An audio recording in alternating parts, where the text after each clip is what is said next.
തേക്കിലിക്കൂട് സീരിയലിൻ്റെ ഇനി വരാൻ പോകുന്ന ഒരു അടിപൊളി സൂപ്പർ അപ്കമിങ് എപ്പിസോഡ് റിവ്യൂ ആണ് പറയുന്നത്. അങ്ങനെ ഭാസ്കരൻ ഇത്രയും കാലം സ്വന്തം മനസ്സിലിട്ട് മൂടിവെച്ച ആ ഒരു വലിയ രഹസ്യം പുറത്തേക്ക് വരുന്നതോടുകൂടി തന്നെ കഥയുടെ ഗതി ആകെങ്ങനെ മാറി മറിയും. നികേഷിൻ്റെ ജന്മരഹസ്യം അന്വേഷിച്ചു പോയ നിധി ഒടുവിൽ വലിയ സത്യത്തിൻ്റെ മുന്നിൽ ചെന്നെത്തുകയാണ്. നികേഷിൻ്റെ അമ്മയെ നേരിട്ട് കണ്ട് സംസാരിക്കുമ്പോൾ അവർ തന്ന മറുപടി നിധിയെ വല്ലാതെ ഞെട്ടിക്കുന്നുണ്ട്. ഭാസ്കരൻ എന്തിനാ നിങ്ങളെ ഇത്രമാത്രം വെറുക്കുന്നത് എന്ന് നിധി ചോദിച്ചപ്പോൾ എൻ്റെ മോനെ അയാളുടെ അടുത്ത് ഉപേക്ഷിച്ചു പോയതുകൊണ്ടായിരിക്കും ആ ദേഷ്യം എന്നവർ തിരിച്ചു പറഞ്ഞു. പക്ഷേ നിധി അത് വിശ്വസിക്കാനോ വിട്ടുകൊടുക്കാനോ ഒന്നും തയ്യാറായില്ല. നികേഷ് ഭാസ്കരൻ്റെയും കൂടി മകനല്ലേ എന്ന് അവൾ ചോദിച്ചപ്പോൾ അവർ ആരും അറിയാത്ത ആ ഒരു രഹസ്യം അവിടെ അങ്ങ് വെളിപ്പെടുത്തുകയാണ്. അല്ല കുട്ടി, നികേഷ് ഭാസ്കരൻ്റെ മകനല്ല, എൻ്റെ മാത്രം മകനാണ് എന്നുള്ള അവരുടെ ആ ഒരു പറച്ചിൽ കേട്ട് നിധി ശരിക്കും അങ്ങ് അമ്പരന്നു.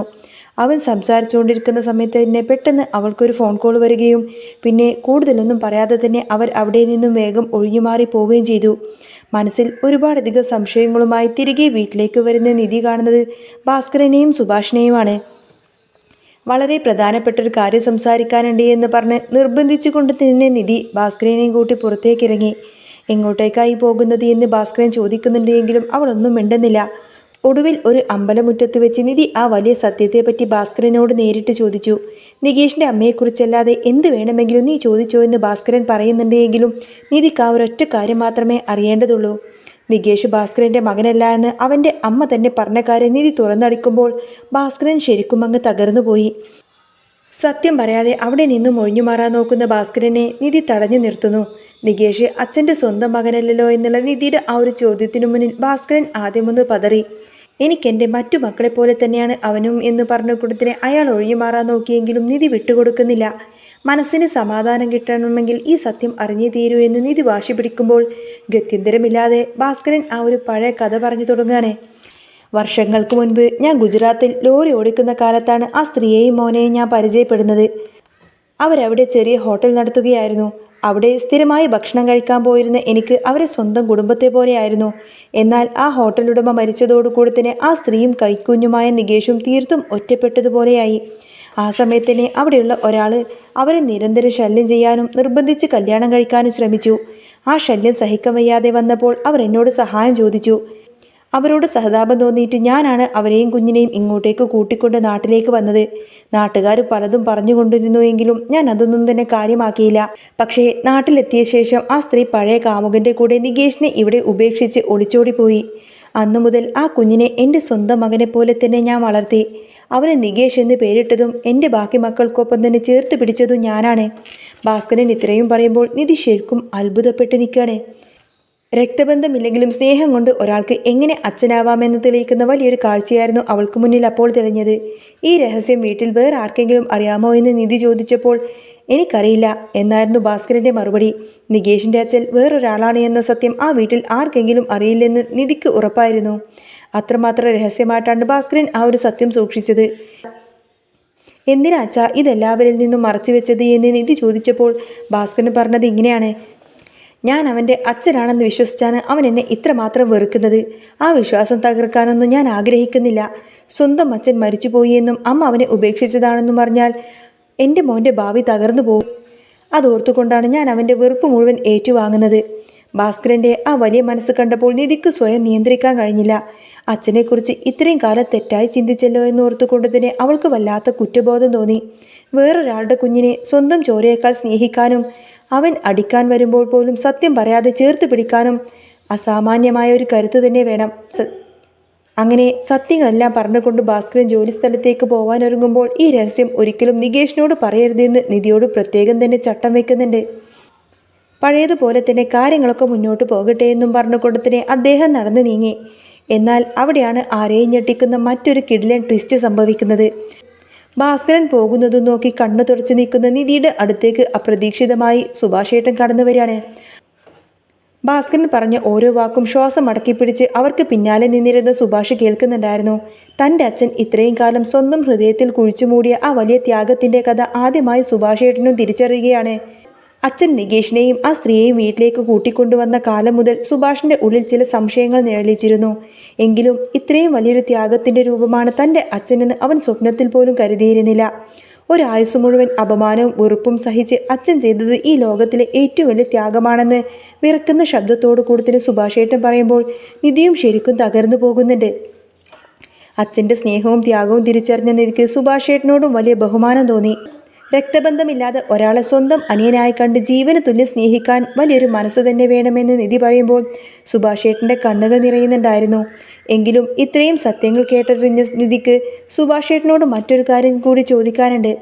അച്ഛൻ സ്വന്തം ഭാര്യയെ കൊലപ്പെടുത്തി ജയിലിൽ പോയി എന്നുള്ള നാട്ടുകാരുടെ ആരോപണം എത്രത്തോളം ശരിയായിരുന്നു എന്നതായിരുന്നു ആ ഒരു ചോദ്യം. ഭാസ്കരൻ ഒരിക്കലും അങ്ങനെ ഒരു ക്രൂരത ചെയ്യില്ല എന്ന് നിധി വിശ്വസിച്ചിരുന്നുവെങ്കിലും അവൾ സുഭാഷിൻ്റെ മറുപടിക്കായി കാതോർത്തു നിന്നു. അമ്മയുടെ മരണവും അതിനുശേഷമുള്ള പോലീസ് നടപടികളെല്ലാം തന്നെ ആ 10 വയസ്സുകാരനായ സുഭാഷിനെ അന്ന് വല്ലാതെ തളർത്തി കളഞ്ഞിരുന്നു. ജീവിതത്തിലെ വലിയൊരു പ്രഹരം ആ ചെറിയ പ്രായത്തിൽ തന്നെ അവന് നേരിടേണ്ടി വന്നു. അച്ഛനില്ലാത്ത കാലത്ത് മുത്തശ്ശിയുടെ തണലിലാണ് അവരൊക്കെ അന്ന് കഴിഞ്ഞത്. മുത്തശ്ശി മരിച്ചതോടുകൂടെ തന്നെ ആ 3 അനിയന്മാരുടെയും പൂർണ്ണ ഭാരം മൂത്തവനായ സുഭാഷിൻ്റെ ചുമതലയിലായി. അച്ഛൻ ജയിലിൽ നിന്ന് തിരികെ വന്നപ്പോൾ ഈ കാര്യങ്ങളൊന്നും ചോദിക്കാൻ സുഭാഷിന് കഴിഞ്ഞില്ല. കാരണം അവൻ്റെ മുന്നിൽ അനിയന്മാരുടെ ഭാവി മാത്രമായിരുന്നു. നാട്ടുകാർ പലതും വിളിച്ചു പറയുന്നുണ്ടെങ്കിലും തൻ്റെ അച്ഛൻ നിരപരാധിയാണെന്ന് സുഭാഷ് ഇപ്പോഴും ആഴത്തിൽ തന്നെ വിശ്വസിക്കുന്നുണ്ട്. ഇത്രയും സ്നേഹമുള്ള ഒരാൾക്ക് ഒരിക്കലും അങ്ങനൊരു പ്രവൃത്തി ചെയ്യാൻ കഴിയില്ല എന്ന് അവൻ്റെ ഉള്ളം മന്ത്രിക്കുന്നുണ്ടായിരുന്നു. പലവിധ ചിന്തകൾ അവരുടെ മനസ്സിലൂടെ കടന്നു പോകുമ്പോഴാണ് സമയം ഒരുപാടായി എന്ന സത്യം സുഭാഷ് തിരിച്ചറിയുന്നത്. അമ്പലമുറ്റത്ത് നിന്ന് വീട്ടിലേക്ക് പോവാനായി സുഭാഷ് നിധിയെ വിളിക്കുമ്പോൾ രണ്ടുപേരുടെയും മനസ്സിൽ വല്ലാത്തൊരു ഭാരമായിരുന്നു. വീട്ടിലേക്ക് എത്തുമ്പോൾ തങ്ങളെ കാത്തിരിക്കുന്ന അനിയന്മാർ പലതും തിരക്കുമെന്ന് അവർക്കറിയാമായിരുന്നു. വരാൻ പോകുന്ന എന്ത് പ്രശ്നങ്ങളെയും നേരിടാൻ തയ്യാറാണെന്ന് നിധി മനസ്സിൽ ഉറപ്പിച്ചു. ആ കുടുംബത്തിൻ്റെ സന്തോഷത്തിന് വേണ്ടി ഭാസ്കരൻ ഒളിപ്പിച്ചു വെച്ച ആ രഹസ്യം ഇനി തങ്ങളും കൂടി കാത്തു സൂക്ഷിക്കുമെന്ന് തീരുമാനിച്ചുകൊണ്ട് തന്നെ അവർ പതുക്കെ നടന്നു നീങ്ങി. നികേഷ് നമ്മുടെ കൂടപ്പിറപ്പാണെന്നും അവൻ്റെ അമ്മയോ അച്ഛനോ ആരായാലും അവനെന്നും ഞങ്ങൾക്ക് പ്രിയപ്പെട്ട അനിയൻ തന്നെയായിരിക്കുമെന്ന് സുഭാഷ് തറപ്പിച്ചു പറഞ്ഞു. ഈ സത്യം മറ്റാരും, പ്രത്യേകിച്ച് സുധീഷും ഹരീഷും പോലും അറിയാൻ പാടില്ല എന്ന് സുഭാഷ് നിധിയെ ചട്ടം കെട്ടുന്നുണ്ട്. ആ വീടിൻ്റെ സമാധാനത്തിന് വേണ്ടി ഈ രഹസ്യം അവർക്കിടയിൽ എന്നേക്കുമായി ഒളിച്ചു വെക്കാൻ തന്നെ അവർ തീരുമാനിച്ചു. നിധിയുടെ നല്ല മനസ്സിനെ സുഭാഷ് അഭിനന്ദിച്ചുകൊണ്ട് തന്നെ അവർ പതുക്കെ അമ്പലമുറ്റത്തു നിന്ന് വീട്ടിലേക്ക് നടന്നു നീങ്ങാണ്. വീട്ടിൽ കാത്തിരിക്കുന്ന അനിയന്മാരുടെ മുഖമോർത്തപ്പോൾ അവരുടെ മനസ്സൊന്ന് പിടഞ്ഞുവെങ്കിലും അച്ഛൻ ഇത്രയും കാലം കാത്തു സൂക്ഷിച്ച ആ സ്നേഹത്തിൻ്റെ വില അവർക്കിപ്പോൾ ശരിക്കും മനസ്സിലായിട്ടുണ്ട്. ആ ഒരു തിരിച്ചറിവ് അവരെ പഴയതിനേക്കാൾ കൂടുതൽ അടുപ്പിക്കുകയാണ് ചെയ്തത്. നാട്ടുകാർ എന്തു പറഞ്ഞാലും തങ്ങൾക്കിടയിലെ ഈ ബന്ധം ആർക്കും തകർക്കാൻ കഴിയില്ല എന്ന് ഉറപ്പായതോടുകൂടെ തന്നെ അവർ മുന്നോട്ട് നടന്നു. ഇനി അങ്ങോട്ടേക്ക് എന്തു തന്നെ വന്നാലും ഒരുമിച്ച് നിൽക്കുമെന്ന ആത്മവിശ്വാസം അവരുടെ ആ നടത്തത്തിൽ തന്നെ ഉണ്ടായിരുന്നു. ദൂരെ വീടിൻ്റെ ഉമ്മറത്ത് വെളിച്ചം തെളിഞ്ഞു നിൽക്കുന്നത് കാണാമായിരുന്നു. നികേഷ് ഇപ്പോൾ അവിടെ നമ്മളെ കാത്തിരിക്കുന്നുണ്ടാവുമെന്ന് നിധി ഓർമ്മിപ്പിച്ചപ്പോൾ സുഭാഷിൻ്റെ മുഖത്ത് ചെറിയൊരു പുഞ്ചിരി വിടർന്നു. അതെ, അവൻ അവിടെ തന്നെ ഉണ്ടാവും, നമ്മുടെ സ്വന്തം മനീനായിട്ട് തന്നെ. അച്ഛൻ തുടങ്ങി വെച്ച ഈ വലിയ സ്നേഹം ഇനി നമുക്ക് കാത്തു സൂക്ഷിക്കണം. ചോര പങ്കുവെച്ചില്ലെങ്കിലും നമ്മൾ ഒരേ മനസ്സുള്ളവരാണെന്ന് ഈ ലോകത്തോട് കാണിച്ചു കൊടുക്കണമെന്ന് പറഞ്ഞുകൊണ്ട് തന്നെ അവർ മുന്നോട്ട് നീങ്ങി. വീടിൻ്റെ പടിക്കലെത്തുമ്പോൾ തന്നെ ഉമ്മർത്ത് വല്ലാത്ത ദേഷ്യത്തിൽ അങ്ങോട്ടും ഇങ്ങോട്ടേക്കും നടക്കുന്ന നികേഷിനെയാണ് അവർ കണ്ടത്. ഇത്രയും നേരം നിങ്ങൾ എവിടെയായിരുന്നു? അച്ഛൻ എന്താ ആകെ വല്ലാതിരിക്കുന്നത് എന്ന് നികേഷ് ചൂടാകുമ്പോൾ പതിവിന് വിപരീതമായി സുഭാഷ് അവനെ വന്ന് ഇറുകി അങ്ങ് ചേർത്ത് പിടിക്കുകയാണ് ചെയ്തത്. ദേഷ്യപ്പെടാൻ വന്ന നികേഷ് സുഭാഷിൻ്റെ ആ ഒരു അപ്രതീക്ഷിതമായ സ്നേഹത്തിന് മുന്നിൽ ശരിക്കും അങ്ങ് അമ്പരന്ന് പോയി. എന്താ സുഭാഷ് ഏട്ടായത്, നിങ്ങൾക്കിത് എന്ത് പറ്റിയെന്ന് ചോദിച്ച് നികേഷിനെ നെറുകയിൽ തലോടിക്കൊണ്ട് തന്നെ സുഭാഷ് ഏട്ടൻ പറഞ്ഞു. ഒന്നുമില്ലടാ, നീ ഞങ്ങളുടെ സ്വന്തം അനിയനല്ലേ, നിന്നെ എന്ത് വന്നാലും ഈ ഏട്ടൻ വിട്ടുതരില്ല. നികേഷിന് കാര്യം എന്താണെന്നൊന്നും മനസ്സിലായില്ലെങ്കിലും ആ വാക്കുകളിൽ അവനും വല്ലാത്തൊരു സമാധാനം തോന്നി. നിധി ഇതെല്ലാം തന്നെ കണ്ണ് നിറഞ്ഞു നോക്കി നിൽക്കുകയായിരുന്നു. ഭാസ്കരൻ അത്രയും കാലം കാത്തു സൂക്ഷിച്ച ആ വലിയ സ്നേഹത്തിൻ്റെ തുടർച്ച അവിടെ സുഭാഷിലൂടെ വീണ്ടും ജനിക്കുന്ന കാഴ്ചയായിരുന്നു അത്. ഒന്നിനും ഒരു മാറ്റവുമില്ലാതെ ആ രാത്രി വളരെ ശാന്തമായി തന്നെ കടന്നുപോയി. എന്നാൽ ആ കുടുംബത്തിൻ്റെ സമാധാനത്തിന് വലിയ ആയുസ്സൊന്നും ഉണ്ടായിരുന്നില്ല. പിറ്റേന്ന് രാവിലെ വീട്ടിലേക്ക് ഒരു അജ്ഞാത ഫോൺ കോൾ വന്നു. അവരുടെ ഉറക്കം കെടുത്താൻ തുടങ്ങുന്നതായിരുന്നു അത്. ഫോൺ എടുത്ത ഭാസ്കരൻ്റെ മുഖം വിളർന്നതും ആരും കാണാതെ അദ്ദേഹം വേഗം പുറത്തേക്ക് ഇറങ്ങിപ്പോകുന്നതെല്ലാം തന്നെ നിധി ശ്രദ്ധിച്ചിരുന്നു. മനസ്സിലെ സംശയം കലശലായപ്പോൾ അവൾ വേഗം സുഭാഷേട്ടനെ കൂട്ടി ഭാസ്കരൻ്റെ പിന്നാലെ പോയി. നാട്ടിലെ ഉപേക്ഷിക്കപ്പെട്ട ആ പഴയ ഗോഡൌണിന് മുന്നിലാണ് ഭാസ്കരൻ ചെന്ന് നിന്നത്. അവിടെ അദ്ദേഹത്തെ കാത്ത് മറ്റൊരാൾ നിൽക്കുന്നുണ്ടായിരുന്നു. അത് മറ്റാരുമല്ല, വർഷങ്ങൾക്ക് മുൻപ് ഗുജറാത്തിൽ വെച്ച് നികേഷിനെയും അവൻ്റെ അമ്മയെയും ഉപേക്ഷിച്ചു പോയ ആ ഒരു കാമുകൻ തന്നെയായിരുന്നു അയാൾ. കാലങ്ങൾക്ക് ശേഷം പണത്തിന് അത്യാവശ്യം വന്നപ്പോൾ നികേഷ് ഭാസ്കരൻ്റെ കൂടെയുണ്ടെന്നറിഞ്ഞുകൊണ്ട് തന്നെ അവനെ വെച്ച് വിലപേശാൻ വന്നതായിരുന്നു ആ ക്രൂരൻ. എനിക്ക് ഞാൻ ചോദിക്കുന്ന പണം നിങ്ങൾ തന്നില്ല എങ്കിൽ നിങ്ങളുടെ കൂടെയുള്ള നികേഷ് എന്ന മകനെ അവൻ എൻ്റെ ചോരയാണെന്ന സത്യം ഞാൻ നാട്ടുകാരെ മുഴുവൻ അറിയിക്കുമെന്ന് അയാൾ ഭീഷണിപ്പെടുത്തുമ്പോൾ ഭാസ്കരൻ നിസ്സഹായനായി നിൽക്കുകയായിരുന്നു. തൻ്റെ മോൻ ഈ സത്യം അറിഞ്ഞു കഴിഞ്ഞാൽ തകർന്നു പോകുന്നതിനേക്കാൾ ഭേദം അയാൾ ചോദിക്കുന്ന പണം എങ്ങനെയെങ്കിലും ഉണ്ടാക്കി കൊടുക്കണമെന്ന് തന്നെ ഭാസ്കരൻ ചിന്തിച്ചു പോയി. പക്ഷേ അവിടെ ഭാസ്കരൻ ഒറ്റക്കായിരുന്നില്ല. എല്ലാം മറഞ്ഞു നിന്ന് കേട്ട സുഭാഷ് ഒരു പൊട്ടിത്തെറിയോടുകൂടാണ് അങ്ങോട്ടേക്ക് കടന്നു വരുന്നത്. എടാ, ആരെ വെച്ച് വിലപേശാനാടാ നീ ഈ നാട്ടിലേക്ക് വരുന്നത്? ഞങ്ങളുടെ സ്വന്തം അനിയനെ വെച്ചോ എന്ന് ചോദിച്ചു സുഭാഷ് അയാളുടെ കോളറിനങ്ങ് കുത്തിനി പിടിച്ചു. നിധി ഒട്ടും വിട്ടുകൊടുക്കാൻ തയ്യാറായിരുന്നില്ല. അവൻ നിങ്ങളുടെ ചോരയാണെന്ന് പറയാൻ നിങ്ങൾക്കിപ്പോൾ ഒരു അർഹതയുമില്ല. രക്തബന്ധത്തേക്കാൾ വലുതാണ് സ്നേഹമെന്ന് ഈ അച്ഛൻ ഞങ്ങൾക്ക് ജീവിച്ച് കാണിച്ചു തന്നിട്ടുണ്ട് എന്ന് നിധി മുഖത്തടിച്ചതുപോലെ പറഞ്ഞപ്പോൾ അയാൾ ശരിക്കും അങ്ങ് പതറിപ്പോയി. എത്ര പണം വേണമെങ്കിലും തരാം, പക്ഷേ ഇനി ഈ വഴിക്ക് വന്ന് എൻ്റെ മോനെ ശല്യം ചെയ്താൽ ഞാൻ പഴയ ഭാസ്കരനല്ല എന്നും അച്ഛൻ കൂടി ഗർജിച്ചപ്പോൾ അയാൾ വന്ന വഴി തന്നെ തിരികെ പോവല്ലാതെ വേറെ വഴിയൊന്നുമില്ലായിരുന്നു. ആ വലിയ പ്രശ്നം അവിടെ അവസാനിച്ചുവെങ്കിലും അച്ഛൻ സ്വന്തം ഭാര്യയെ കൊന്നവളെന്നുള്ള ആ ഒരു പഴയ ആരോപണത്തിൻ്റെ ചുരുളുകൾ ഇനിയും ബാക്കിയുണ്ടായിരുന്നു. സുഭാഷിന് തോന്നി. അയാൾ പോയതിനു ശേഷം അവിടെ വെച്ച് തന്നെ സുഭാഷ് തൻ്റെ ഉള്ളിലെ ആ ഒരു വലിയ സംശയം അച്ഛനോട് തുറന്നു ചോദിച്ചു. അച്ഛ, അമ്മ മരിച്ച ആ രാത്രിയിൽ ശരിക്കും എന്താ സംഭവിച്ചത്? അച്ഛൻ ഒരിക്കലും അമ്മയെ കൊല്ലില്ല എന്ന് എനിക്ക് പരിപൂർണ വിശ്വാസമുണ്ട്. അത് കേട്ടപ്പോൾ ഇത്രയും കാലം പിടിച്ചു നിന്ന ഭാസ്കരൻ അങ്ങ് പൊട്ടിക്കരഞ്ഞു പോയി. സ്വന്തം മക്കളുടെ മുന്നിൽ വെച്ച് ഒരു കൊലപാതകയായി നിൽക്കേണ്ടി വന്ന ആ അച്ഛൻ ഒടുവിൽ ആ ഒരു സത്യം അങ്ങ് തുറന്നു പറഞ്ഞു. അന്ന് രാത്രി മറ്റൊരാളുടെ കുട്ടിയായ നികേഷിനെ വീട്ടിൽ കയറ്റുന്നതിനെ ചൊല്ലി ഭാര്യയുമായി വലിയ വഴക്കുണ്ടായിരുന്നു. ദേഷ്യത്തിൻ്റെ പുറത്ത് ആ കൊച്ചു നികേഷിനെ അവർ ഉപദ്രവിക്കാൻ ശ്രമിച്ചപ്പോൾ അവനെ രക്ഷിക്കാൻ വേണ്ടി ഭാസ്കരൻ ഓടിച്ചെല്ലുകയും ആ പിടിവലിക്കിടയിൽ കാൽ തെറ്റി വീണ് തലയടിച്ചുകൊണ്ട് തന്നെ അവൾ മരിക്കുകയായിരുന്നു. അതൊരിക്കലും കരുതി കൂട്ടിയിട്ടുള്ള ഒരു കൊലപാതകമായിരുന്നില്ല.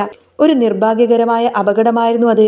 പക്ഷേ ആരാരുമില്ലാത്ത നികേഷിനെ സമൂഹം ഒറ്റപ്പെടുത്താതിരിക്കാനും അവനാണ് ഈ പ്രശ്നങ്ങൾക്കെല്ലാം കാരണമെന്ന് തൻ്റെ മറ്റു മക്കൾക്ക് തോന്നാതിരിക്കാൻ വേണ്ടിയിട്ട് ഭാസ്കരൻ ആ ഒരു കുറ്റം സ്വയം അങ്ങ് ഏറ്റെടുത്ത് ജയിലിൽ പോവുകയായിരുന്നു.